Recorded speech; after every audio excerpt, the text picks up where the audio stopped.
ఈరోజు స్కాన్ చేసినాం కదరా, మనకి ఫాలికిల్ అనేది కూడా 18 mm సైజ్ లో ఉంది. ఎండోమెట్రియం లైనింగ్ కూడా చాలా బ్యూటిఫుల్ ట్రిపుల్ లైన్ లో ఉంది 8 mm. సో ఈ రోజు ఈవినింగ్ 6 కి అట్లా ట్రిగర్ ఇంజెక్షన్ తీసుకోండి. మనం ఎల్లుండి IUI చేద్దాం. ట్రిగర్ ఇంజెక్షన్ ఎందుకు ఇస్తాను కంపల్సరీ అని?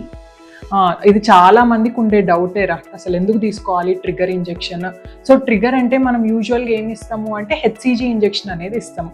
సో ఈ HCG ఇంజెక్షన్ అనేది ఏం చేస్తుంది, మనకి LH సర్జ్ అనేది కలగజేసి మనకి ఎగ్ మెచ్యూరిటీకి దారి తీస్తుంది అనమాట. సో మనకి మెచ్యూర్ ఎగ్ అనేది వస్తుంది. ఇంకొక ఇంపార్టెంట్ థింగ్ ఏంటి అంటే, మనం ఈ ట్రిగర్ ఇంజెక్షన్ తీసుకోవడం ద్వారా మనకి ఓవ్యులేషన్ టైమింగ్ అనేది మన కంట్రోల్లో ఉంటుంది. అంటే నార్మల్గా మనం ట్రిగర్ ఇంజెక్షన్ ఇచ్చిన తర్వాత మనకి అరౌండ్ 36-40 అవర్స్ ఆ టైంలో మనకి ఓవ్యులేషన్ అనేది జరుగుతుంది. సో దీన్ని బట్టి మనం కరెక్ట్గా IUI టైమింగ్ కానీ, సో ఏ టైంలో కలవాలి ఆ కలయిక టైమింగ్ని కానీ మన కంట్రోల్లో ఉంచుకోవచ్చు. ఇంకొకటి ఏంటి అంటే, మనకి ట్రిగర్ ఇంజెక్షన్ వల్ల మనకి అది ప్రెగ్నెన్సీకి హెల్ప్ చేస్తుంది అనమాట.